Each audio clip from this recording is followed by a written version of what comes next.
YouTube family.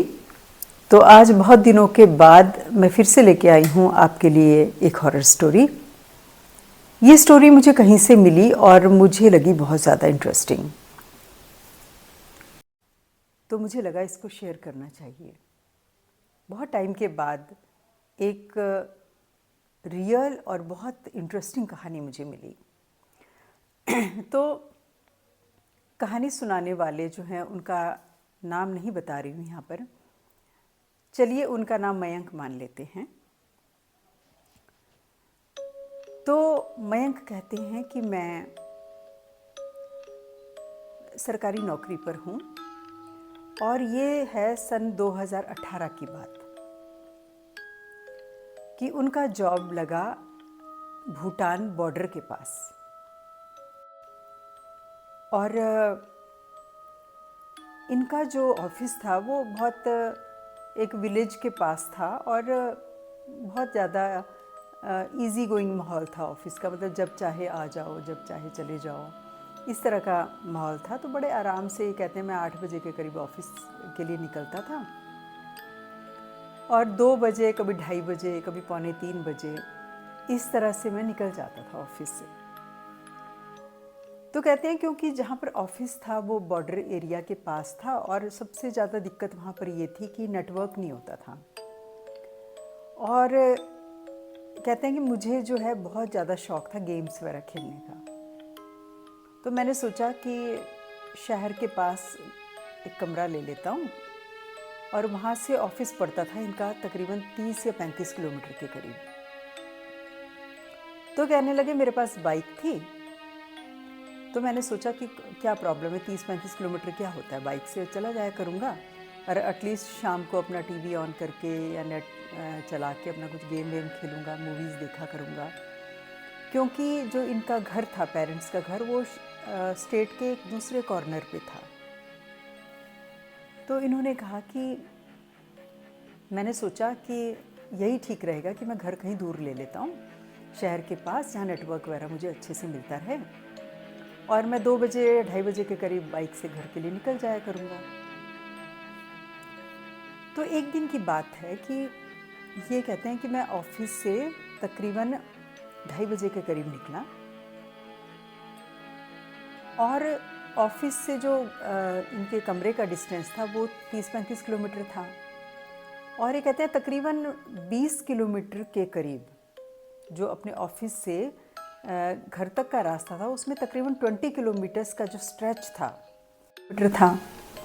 और ये कहते हैं तकरीबन 20 किलोमीटर के करीब जो अपने ऑफिस से घर तक का रास्ता था, उसमें तकरीबन 20 किलोमीटर्स का जो स्ट्रेच था। घना जंगल, वहाँ पर बांस बहुत होता है। तो कहते हैं मैं 2:30-2:45 के करीब ऐसे ही निकल गया बाइक से और बाइक चलाते हुए मैं जा रहा था।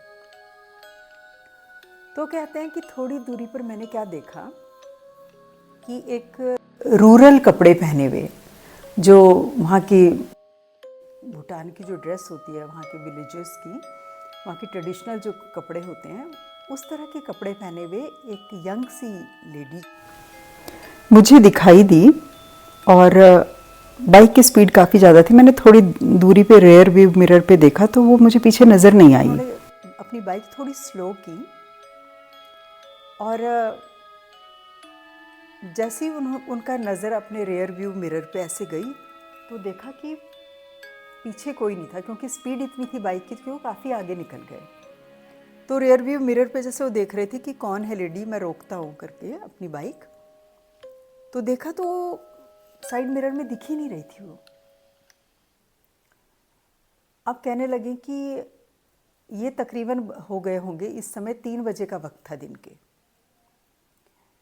वो कहते हैं मैंने बाइक रोक ली और रोक करके मैं ना ऐसे करके देखने लगा इधर उधर पीछे की तरफ कि ये इतनी जल्दी ये लेडी कहाँ चली गई, क्योंकि सड़क के दोनों तरफ थोड़ी ढलान सी थी और फिर जंगल था। तो मतलब कोई इमीडिएटली नीचे उतर करके जंगल की तरफ भी नहीं जा सकता इतनी जल्दी, विदिन 2 या 3 सेकंड्स के टाइम गैप में इतना नहीं हो सकता कि कोई एकदम ही गायब हो जाए नज़रों से। तो कहने लगे कि मुझे थोड़ा सा लगा कि कुछ तो गड़बड़ है, ये मतलब स्पूकी टाइप कुछ लगा इनको। लेकिन कहने लगे, मैंने क्या करा, वापस गाड़ी स्टार्ट की बाइक, और मैं फिर सीधे निकल गया। लेकिन वो इधर उधर ऐसे नज़रों से देख रहे थे कि वो कहाँ गई। तो कहने लगे, मैं आराम से अपना घर आ गया। घर पे आकर के मैंने आराम से खाना वगैरह खाया, टीवी देखता रहा, गेम्स खेलता रहा, और रात को मैं देर तक गेम खेलता रहा। और कहते तकरीबन 1 बजे के करीब रात को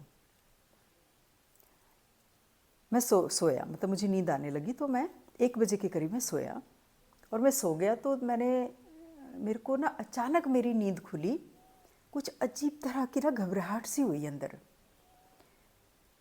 और उस घबराहट के साथ अचानक मेरी आंख जब खुली तो देखा घड़ी में 3 बज रहा था। तो घबराहट के साथ आंख खुली तो कहते हैं मैं फिर ऐसे करके लेट गया। तो जैसे ही मैं लेटा तो मुझे कानों में एक आवाज़ सुनाई दी।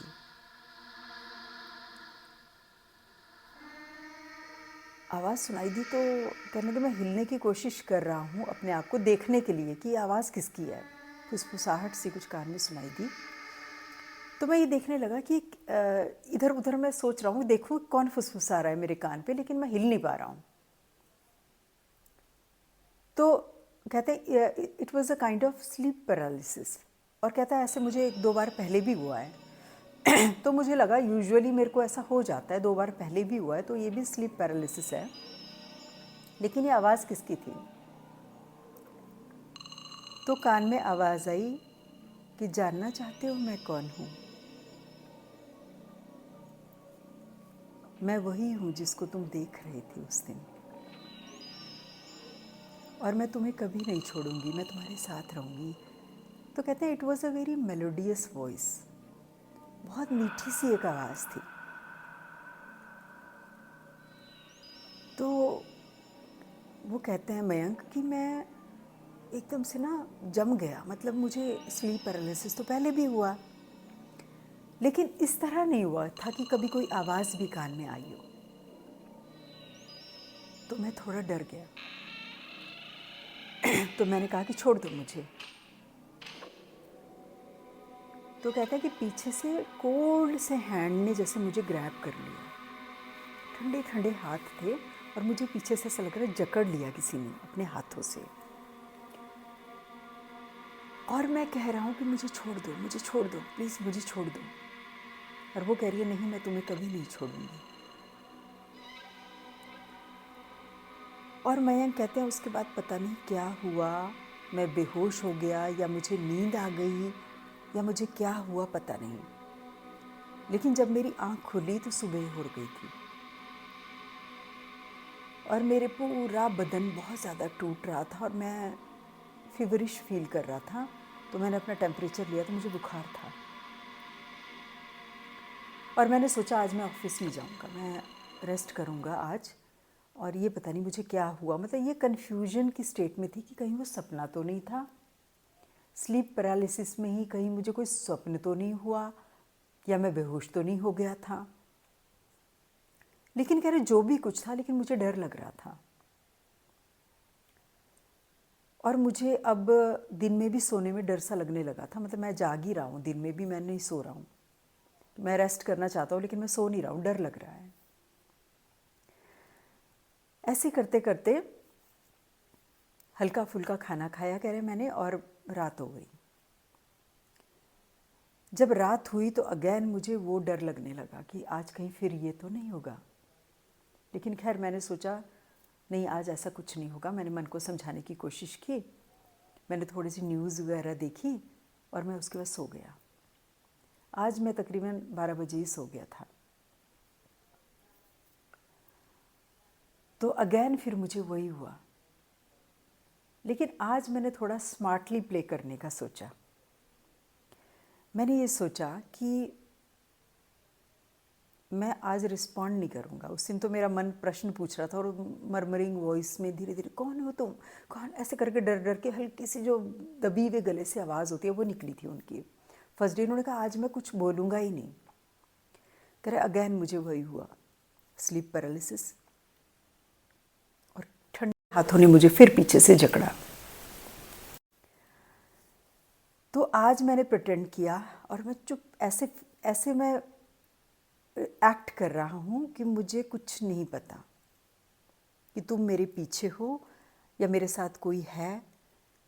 मतलब वो डॉज करने की कोशिश कर रहे थे कि मुझे कोई फ़र्क नहीं पड़ता और मुझे नहीं पता कुछ कौन है। तो फिर मेरे कानों पे आवाज़ आई, क्या तुम मुझे पसंद नहीं करते? तो मैं चुप, मैं मन को भी कंट्रोल कर रहा हूँ और मैं जाप कर रहा हूँ अंदर ही अंदर। मन में जिस इष्ट को मानते थे उसका जाप कर रहे हैं मन ही मन। तो वो लड़की फिर कहती है, क्या तुम मुझे पसंद नहीं करते? मेरा पति भी नहीं करता था मुझे पसंद, तभी उसने मुझे मार दिया। और उसने एग्जैक्ट लोकेशन बताई कि इस जगह पर जाके पता कर लो कि मेरे पति ने मुझे मारा है कि नहीं, और मैं तुम्हें नहीं छोड़ूंगी। तो कह रहे, इस बार मेरे मन ने कहा, लेकिन क्यों नहीं छोड़ोगी? मैं नहीं तुम्हें अपने साथ रख सकता, छोड़ दो मुझे। तो वो पीछे से आवाज़ आती है कान में, मैं क्यों तुम्हारे साथ आई? क्योंकि तुम मुझे खोज रहे थे। तो मैं नहीं जाऊंगी अब। क्योंकि वो ढूंढ रहा था उस समय, जब बाइक से उतरा और इधर उधर देखने लगा, तो वो स्पिरिट यही कह रही थी कि क्योंकि तुम मुझे खोज रहे थे इसलिए मैं आ गई और अब मैं नहीं जाऊंगी। और उसके बाद मुझे क्या हुआ मुझे नहीं पता, मैं बेहोश हो गया था या क्या हो गया था, लेकिन अगेन सुबह फिर मेरी आँख खुली। और अब मैंने सोचा कि अब मैं ऑफिस चला जाऊंगा, क्योंकि मैं अपने पेरेंट्स को भी नहीं बता सकता था। वो स्टेट के एक दूसरे कॉर्नर पे रहते थे और उनको वो परेशान भी नहीं करना चाहते थे, अपने बूढ़े माँ बाप को। तो कहने लगे कि मैंने सोचा कि आज मैं ऑफिस जाता हूँ और जो ऑफिस में मेरे लोकल्स हैं, जो लोग हैं, उनसे बात करता हूँ। तो मेरे ऑफिस में एक लड़का जो मेरा अटेंडेंट था वो काम करता है, let's say his name is Ram. तो मैंने राम से कहा कि पूरी घटना उसने सुनाई कि ऐसा ऐसा हुआ और 2 दिन हो गए हैं, 2 रातें हो गई हैं और इस तरह से हो रहा है। और ये लोकेशन उस लड़की ने मेरे कानों पे बताई है कि वहाँ जा कर के पता कर लो, यहाँ से 2-3 किलोमीटर ही वो जगह है और वहाँ पर एक चाय की दुकान है। पूरी उसने लोकेशन बताई। तो जब मयंक ने राम से वो सारी बात कही, तो मयंक कहता है कि हम दोनों बाइक में बैठे और मैं उसको लेकर के उस जगह की तरफ निकल गया। और एग्जैक्टली 3 किलोमीटर के बाद एग्जैक्टली वही गांव था और वहाँ पर वही चाय की दुकान एक। और उस चाय की दुकान पे उसने उस लड़की के बारे में पूछा उस चाय वाले से। राम ने अपनी लोकल लैंग्वेज में बात की उस आदमी से, चाय वाले से। तो बताने लगा कि हाँ, इस नाम की एक लड़की थी, अभी कुछ दिन पहले ही तो सुसाइड किया उस लड़की ने, पेड़ पे टंग करके उसने अपनी आत्महत्या की। तो उसने पूछा राम ने कि भाई क्यों की आत्महत्या, कारण है? लोकल से बात की इधर उधर की। कहने लगे कि 4-5 साल हो गए थे शादी को और उसका कोई बच्चा नहीं था और वो जो उसका पति था वो लकड़हारा था, लकड़ियाँ काट के उनको बेच के वो उस तरह से कमाई करता था। तो उस लोगों में इस तरह की अफवाह भी थी या इस तरह की दबी हुई आवाज़ों में लोग बोल भी रहे थे कि इसने अपनी पत्नी को मारा है और मार के पेड़ पे टांग दिया है, और ताकि लोगों को लगे कि सुसाइड है। लेकिन वो सुसाइड नहीं था, उसको मार के उसने पेड़ पे टांग दिया था। तो इस तरह की दबी हुई आवाज़ें भी लोगों के मुंह से उसने सुनी। और वो थोड़ा ज़्यादा बोलने वाला था वो चाय वाला, उसने भी कुछ इस तरह से दबी हुई ज़ुबान पे ये वाली बात कही। अच्छा, ये सब चीज़ें हो गई। अब जो भी कुछ जानना था उस स्पिरिट के बारे में ये मयंक को पता चल ही चुका था। तो जितना जानना था कहने के मैं जान चुका था। इसके बाद मैंने राम से कहा, यार कोई पता करे, अब मेरा पीछा कैसे छूटेगा, इससे मैं तो सो भी नहीं पा रहा हूँ रात को और मैं पेरेंट्स को भी नहीं बता सकता अब, और मुझे घर जाने में भी डर लग रहा है। तो उसने कहा कोई बात नहीं साहब, आप चिंता मत करो, मैं आपको लेके चलता हूँ एक जगह। तो कहते हैं वो मुझे एक जगह लेकर के गया, एक तांत्रिक के पास। एक ऑर्डिनरी सा पतला सा कमज़ोर सा एक आदमी था, और मैंने सारी बातें उसको घटना पूरी सुना दी कि इस तरह से मैं जंगल से जा रहा था और ये सब कुछ हुआ, और बांस का घना जंगल था, और मैं तो कभी कभी उस एरिया की तरफ जाते हुए कभी टॉयलेट करने वगैरह के लिए भी बाइक खड़ी कर देता था। और जब मैं जाता था उस एरिया उसकी तरफ से, तो बहुत लोनली सा प्लेस है। कभी कभार कोई एक आधी गाड़ी निकल रही है, पास से तो निकल रही है, या कोई लकड़हारा या कोई ये जानवर कैटल्स चराते हुए लोग कोई सड़क से जा रहे थे, वही मिलते थे रास्ते में, बाकी कोई नहीं मिलता था। इक्का दुक्का कभी कोई कार क्रॉस करके जा रही है तो जा रही है। बिल्कुल सुनसान सा जगह है वो, जो 20 किलोमीटर्स का जो स्ट्रेच था। उसके बाद वो जाके हाईवे पे मिल जाती है, और फिर 5-7 किलोमीटर बाद उनका घर ही आ जाता था, जो थोड़ा सा टाउन का सा एरिया था जिसमें उनका घर था। तो उसने पूरी घटना सुना दी कि ऐसे हुआ। तो उसने कहा कि जिस दिन तुम्हें फर्स्ट स्लीप पैरालिसिस हुआ और तुम्हारी उससे बात हुई, वो अगले दिन ही तुम्हें ले जाती अपने साथ, क्योंकि उसने बोल दिया था मैं तुम्हें नहीं छोड़ूंगी, तुम मुझे खोज रहे थे। तो उसको ये फील हो रहा था कि कोई मुझे प्यार करता है, कोई मुझे ढूंढ रहा है, अटेंशन उसको फील हो रहा था। लेकिन क्योंकि तुम जाप कर रहे थे तो वो वीक पड़ गई, वो उतनी ज़्यादा इंटेंसिटी के साथ तुम्हें ग्रैब नहीं कर पाई, वरना वो ले जाती। तो तुम बहुत लकी हो कि जो तुम बच गए। और वो हैरान था काफ़ी। तो कहने लगे उसके बाद उसने कुछ छोटी सी पूजा की एक, और मुझे कुछ राख दी उसने कहा अपने पूरे घर में कॉर्नर्स पे और अपने रूम में अच्छी तरह से इस राख को छिड़क देना, और 1 हफ्ते तक झाड़ू नहीं लगाना घर पे, इसको पड़ी रहने देना राख को, अपने घर के चारों तरफ भी घेरा कर लेना। तो कहता है कि ठीक है, मैं वो भस्म ले करके उस तांत्रिक से घर वापस आ गया, और मैंने वही किया। पूरे पहले घर के चारों तरफ घेरा किया, फिर मैंने हर कमरे के कॉर्नर्स पे किया, और अपने कमरे में चारों तरफ से राख फैला दी। डर वाली फीलिंग भी ख़त्म हो गई, और मैं जो सोने में डर लग रहा था मुझे, तो मैं डरते डरते, जैसे बहुत ज़्यादा नींद आ रही थी, मैं सो ही गया। तो मैंने देखा कोई आवाज़ नहीं आ रही, कोई मुझे फील नहीं हुआ। मैं आराम से सुबह उठा, तो मन में कहीं ये डर भी लग रहा था कहीं अगली रात को ना आ जाए, लेकिन कह रहे नेक्स्ट डे भी बिल्कुल ठीक रहा। उसके बाद मैं ऑफिस गया, और ऑफिस में मैंने फिर अपने उसको बताया। वो पूछने लगा कि साहब ठीक रहा सब कुछ? मैंने कहा हाँ भाई सब कुछ ठीक रहा, और अब शायद उसके पास दोबारा जाने की ज़रूरत ना पड़े। तो कहने लगा कि साहब 1 हफ्ते तक झाड़ू बिल्कुल मत लगाना, उस राख को घर पे ही रहने देना, उसके बाद फिर देखते हैं क्या होता है।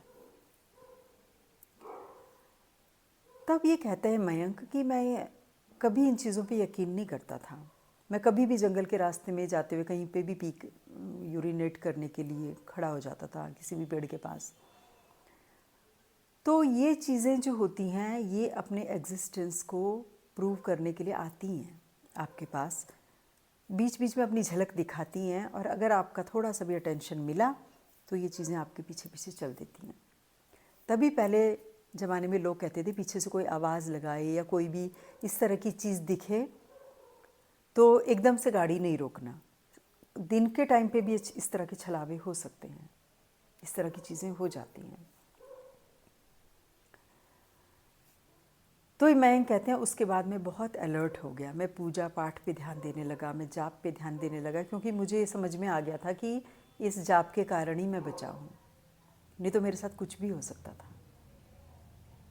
और ये एंटिटीज़ होती हैं, और ये अपने एक्सिस्टेंस को प्रूव करने के लिए आपको अपनी झलक दिखाती हैं, और अगर आपने उनकी झलक पर टेंशन दिया तो आपके पीछे आ जाएंगी। सिमिलरली इसी तरह की एक घटना मुझे, और अभी मैं कुछ दिन पहले की तरफ मार्केट की तरफ गई थी, और मुझे थोड़ा सा अपने हेयर कट कराना था। तो वहाँ पर एक लड़की थी जो हेयर ड्रेसर थी, तो वो कोटद्वार की थी। तो ऐसी बातों बातों में वो कहने लगी मैम आप कहाँ की हो? तो मैंने कहा मैं कोटद्वार से हूँ। तो मैंने कहा हम भी कोटद्वार के हैं। तो थोड़ी फ्रेंडशिप सी हो गई, लड़की बच्ची बड़ी प्यारी सी थी। तो ऐसे ही मेरी डॉटर भी पीछे खड़ी थी, उन्होंने पूछ लिया कि दीदी आपको कोई स्टोरी पता है, गोस्ट स्टोरी हम लोग शेयर करते हैं। करी अरे हाँ, हमें मुझे तो मेरे पापा के साथ तो बहुत हुआ है। तो हमने कहा अच्छा बताओ ज़रा क्या। तो एक छोटी सी घटना उसने सुनाई, मैं आपके साथ शेयर करती हूँ।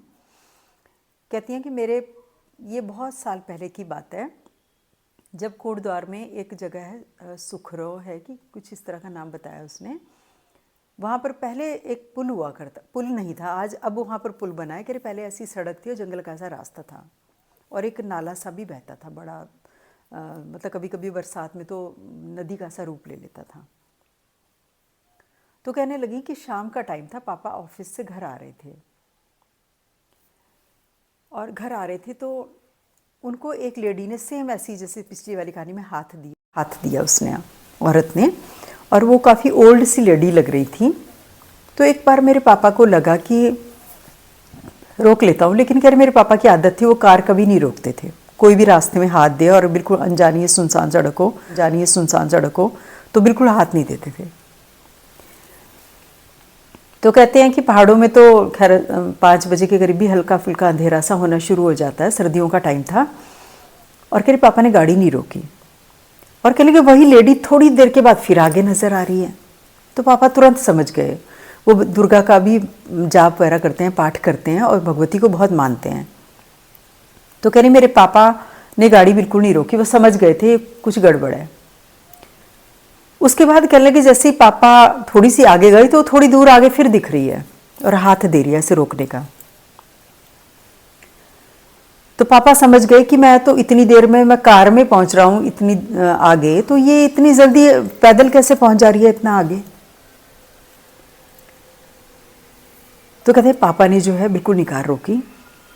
तो आगे अब कह रही आंटी वहाँ पर पुल बन गया, लेकिन पहले नाला सा था। अब उसके ऊपर नाले छोटा सा एक पुल बना दिया गया, लेकिन पहले नाला सा था। कह रही पता नहीं क्या हुआ, ऑल ऑफ अ सडन उस नाले में इतना ज़्यादा पानी आ गया, जैसे पहाड़ों में नदियों में या नालों में एकदम से पानी आ जाता है, अगर ऊपर कहीं बारिश होती है तो ऑल ऑफ अ सडन आता है वो।